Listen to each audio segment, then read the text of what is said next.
In 2020, Northwestern University did a study that said, quite famously in the journalism industry, that 2 newspapers were dying per week in the United States.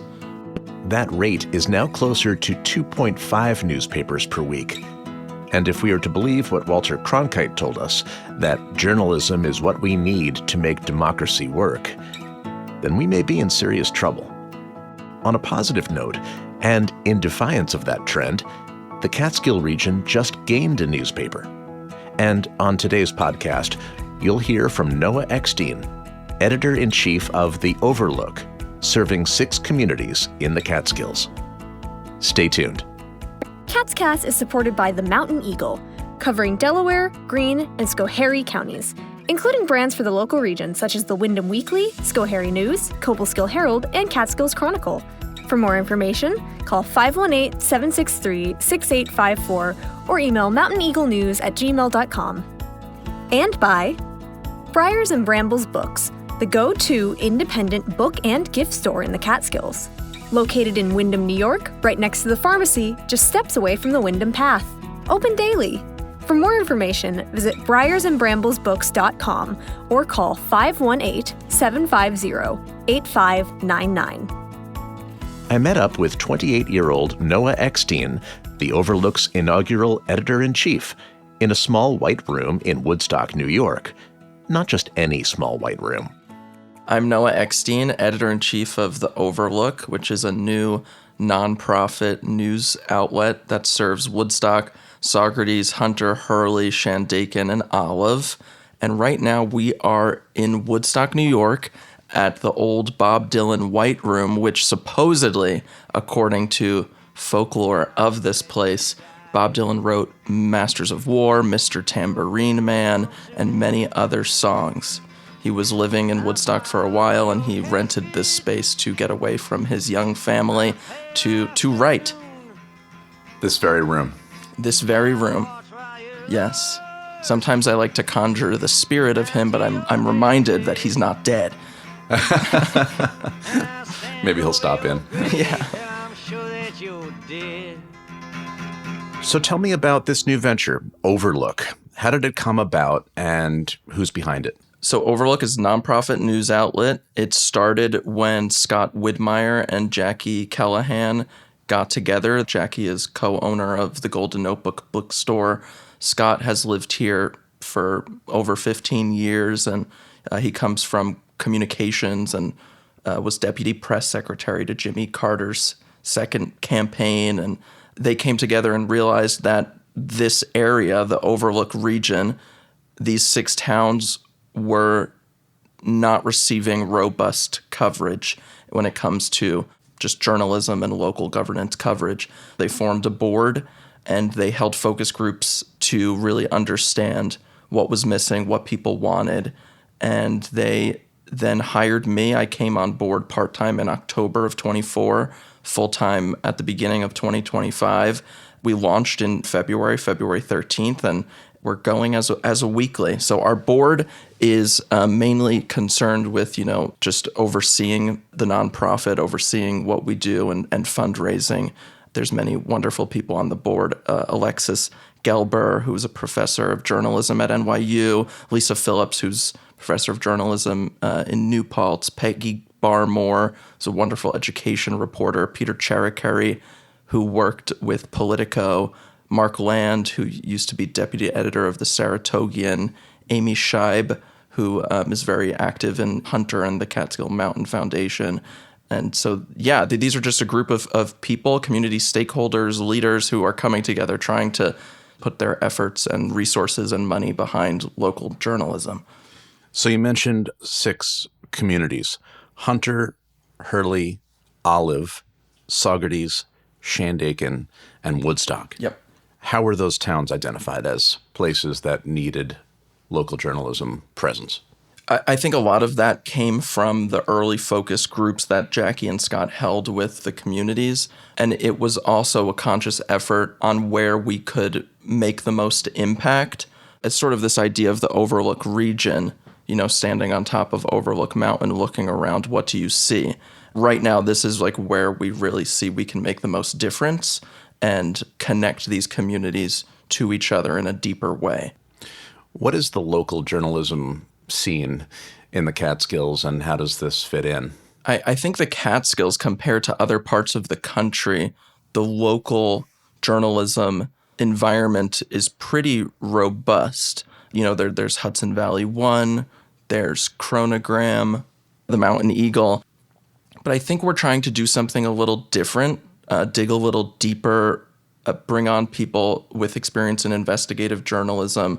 So while there is coverage, I think what we're trying to do is build a team that can provide consistent, robust coverage that is really holding the powerful to account and ensuring that we're meeting that First Amendment, Fourth Estate role that journalism, is for.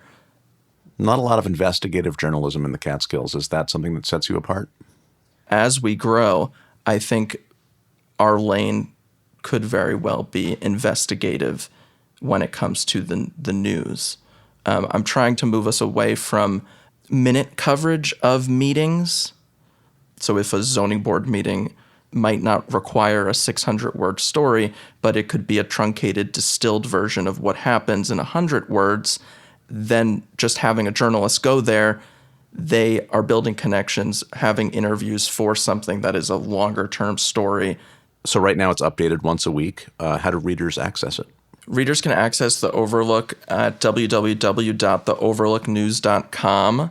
If you scroll to the bottom of the page, you can subscribe. It's free to receive. We also have Instagram, Facebook, and Blue Sky at the Overlook News, which we post sort of the biggest stories of the week, and we'll continue growing those platforms as sort of a more of a back and forth between what we're doing and the audience. The Overlook was organized as a nonprofit. What are the benefits of that structure, and particularly for a news outlet? Is that unique? In 2020, Northwestern University did a study that said quite famously in the journalism industry that 2 newspapers were dying per week in the United States. That number, most recently, they updated it in 2024 to 2.4 newspapers. So the idea that a newspaper could be a nonprofit has sort of formed as a resilient model, particularly with this umbrella organization called the Institute of Nonprofit News, which currently is our fiscal sponsor. They provide insurance, lawyers, a community of people to bounce ideas off of, discounts on health insurance and payroll. They really help news startups get started. And eventually, in the next 6 to 8 months, we'll be our own incorporated nonprofit, but still considered under the umbrella of INN. So now that we've started publishing, we're applying to grants. There's a lot of foundation grants. There's reporting-specific grants. So, for example, the Shady Dump, as it's colloquially known around here, that story is an environmental story that we could apply to some environmental reporting grants to cover that story. That's a lot of work to find story-specific grants. Yes. So that's a big part of my job at this point, is delegating, is finding people who can spearhead some of that work. But I have a lot of experience in grant writing as well. Why is local journalism in such dire straits? What's changed, and how does the nonprofit structure protect you against those factors?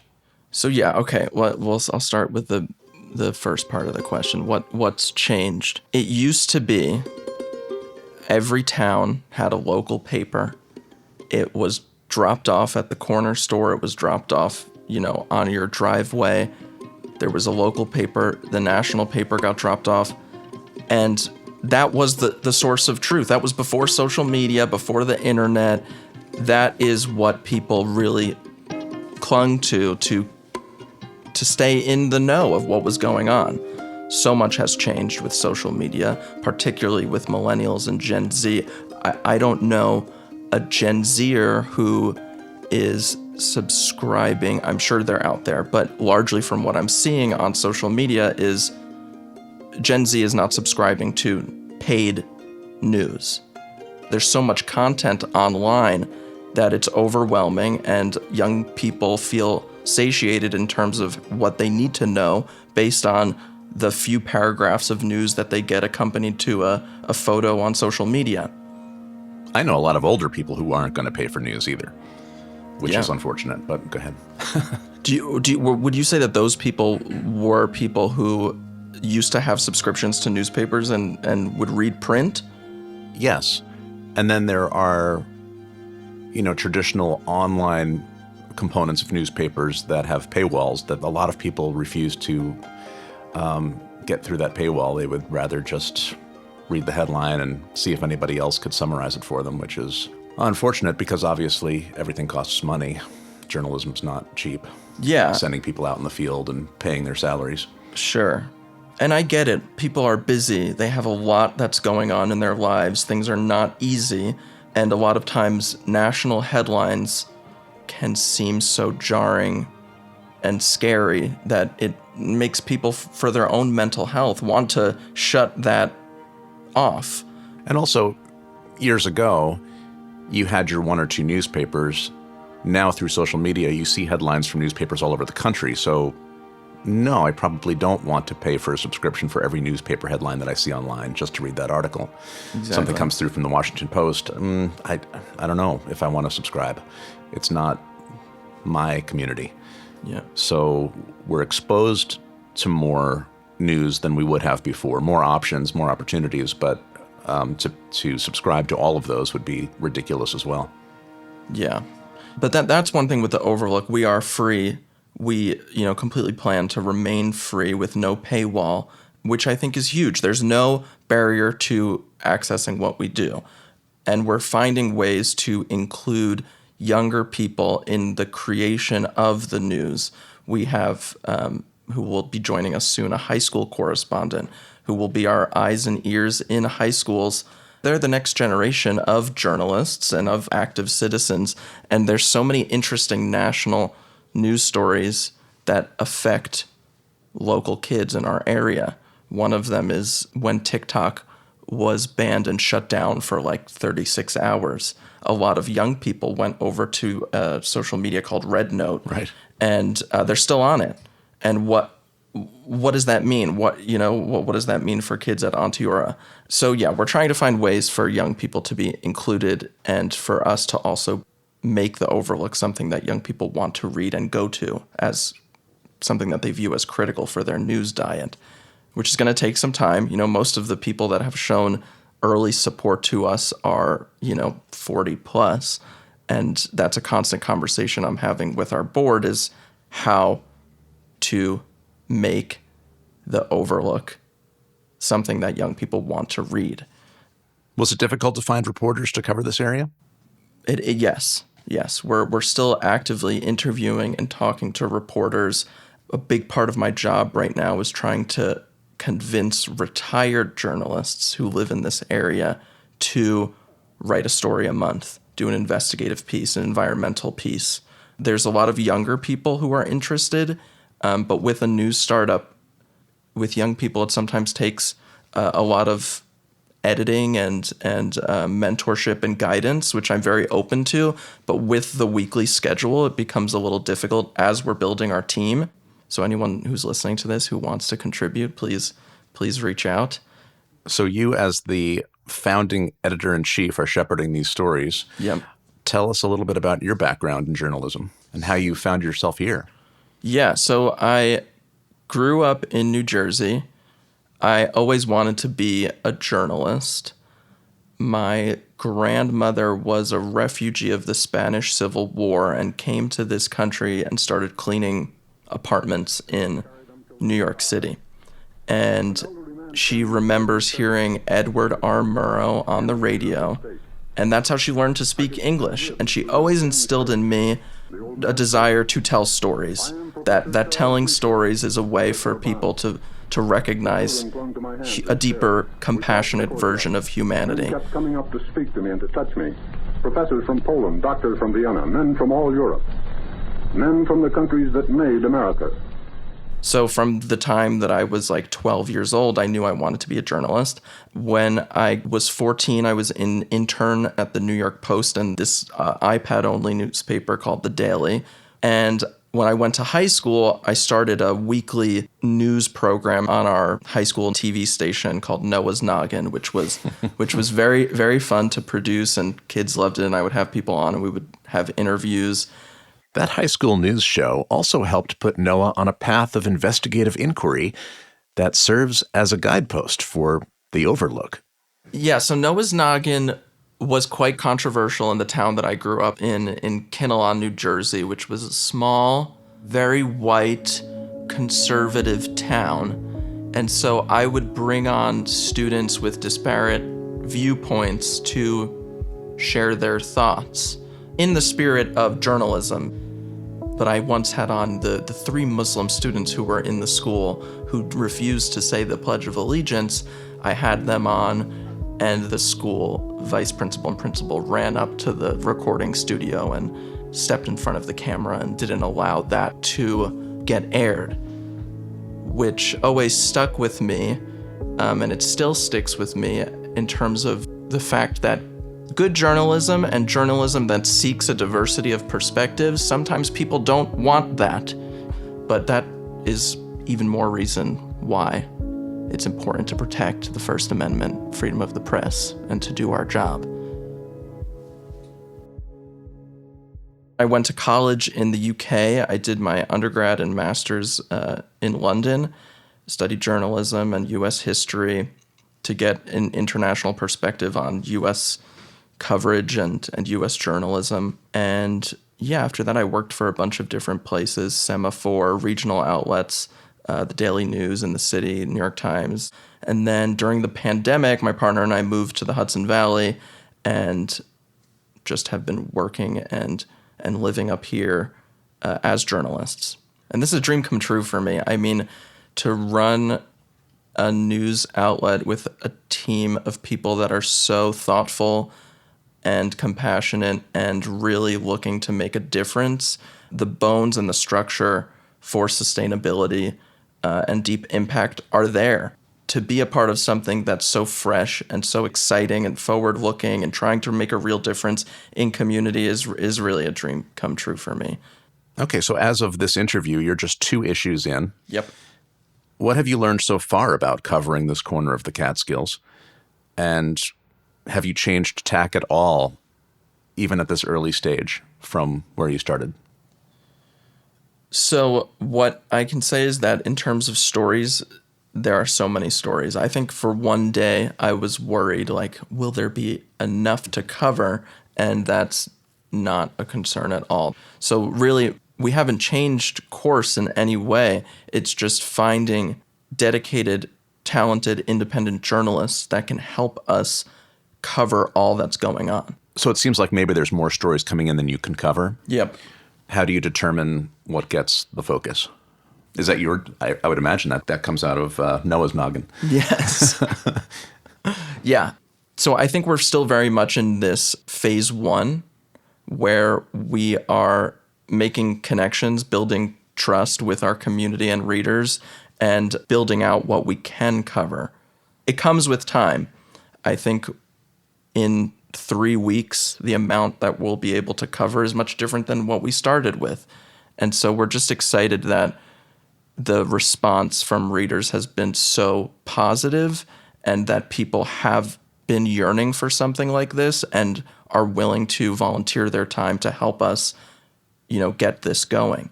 Because it's going to take these communities coming together to support us for this to be sustainable.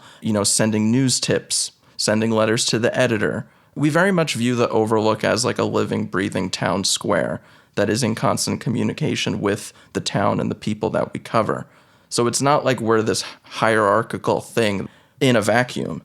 Our focus is really community-driven journalism. Are you concerned at all that being based kind of in the heart of Woodstock, that Woodstock will drive most of the journalism? What kind of efforts are you making to make sure that those other 5 towns that are in your mission are covered adequately? Because there's always a lot of news in Woodstock, I feel. But, as you said, those other 5 towns need coverage. Yeah. I mean, I think we're doing a good job already of sort of spreading out coverage, but it's a matter of continuing to cultivate dedicated writers who can cover the towns, but we also have to cover the bases with Woodstock and Saugerties. I mean, we're looking at it as trying to cover it all at the same time, but until we bring on more writers, we have to focus on Woodstock. As we grow, I'm very interested in partnering with the historical societies in each of these towns to produce interesting historical features of what came before. Because a lot of times people who move into these towns, they don't know so much the history of what has happened and their sense of place within the community where they're entering it. So I think the Overlook can help with ensuring that new neighbors just understand what's going on, but also what came before. It does take a village. Again, the bones are here for this to be sustainable, but we hope that people who read and who subscribe and who hear this feel like they can be a part of this too, whether it be through an internship, through pitching a story, or writing a story. Yeah, we're interested in finding ways for a diversity of members of these 6 towns, community members, can engage, regardless of their background or, where they come from. You can read and subscribe to The Overlook at theoverlooknews.com. Catscast, the Catskills podcast, is a bi-weekly production of Silver Hollow Audio in the heart of the Catskills. Transcription by Jerome Kozlowskis is one of the many reasons to visit us at catscast.com, where you can listen to any one of our 138 episodes and counting. Subscribe as a listener member, or buy a t-shirt to showcase that Catscast pride. You can also leave a voicemail right on the site to comment on a show, pitch an idea for a new one, or just to say hello. We love the feedback. In fact, here are portions of 3 voicemails in response to our last episode about wireless coverage, or lack thereof, in the Catskill Mountains.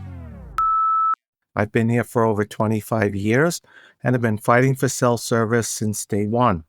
It's gotten increasingly difficult living here without cell service for a number of reasons.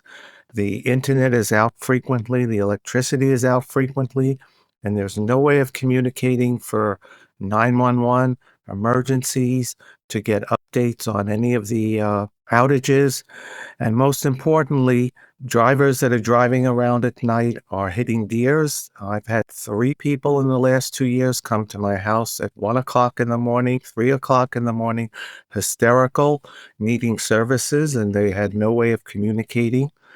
I've been to Africa. I've been around the world to places that were mountainous and there was cell service. I cannot understand how at this day and age we don't have this very needed service. In addition to that, I've had a few neighbors here that have moved away from Shandaken because they couldn't carry out their work at home because they needed cell phone service. I depend for most of my livelihood on an internet connection. That's how I do all of my work. And so when the power goes out, I am not able to text clients and other collaborators about cancellations. I have to get in my car from Phoenicia and drive to Boyceville and connect with people that way. It's a real giant pain in the ass. When I drive down Main Street on my way home from somewhere and I see that power's out in the town, I just turn around and go right back to Boyceville. The Verizon phone service in the Big Indian Valley is simply horrendous. There's been no improvements over the past 70 or 80 years. Landlines are always out. When they do come to repair something, they take away a line from some other homeowner and give it to you for a little while, and then they'll take it from you and give it to somebody else. An interesting occurrence happened when Verizon did show up at my residence one time, and fix the phone, so I had a dial tone. 20 minutes later, the phone rang. I answered it, and the caller said, "Is this Verizon?" I said, "No, they left about 20 minutes ago." He said, "What are you doing in my house?" I said, "I'm not in your house. I'm in my own home." Well, Verizon had given me the number of somebody a mile away. We've all given up on Verizon. It's simply terrible. Luckily, with Starlink, we now have internet, and with internet, we have Wi-Fi calling. So no more Verizon, who has totally failed the residents in the Big Indian Valley. Tune in next time for a tour of the Ulster County Archives with historian Eddie Moran. Until then, keep in touch on Instagram @CatsCast. I'm Brett Barry. Thanks for listening.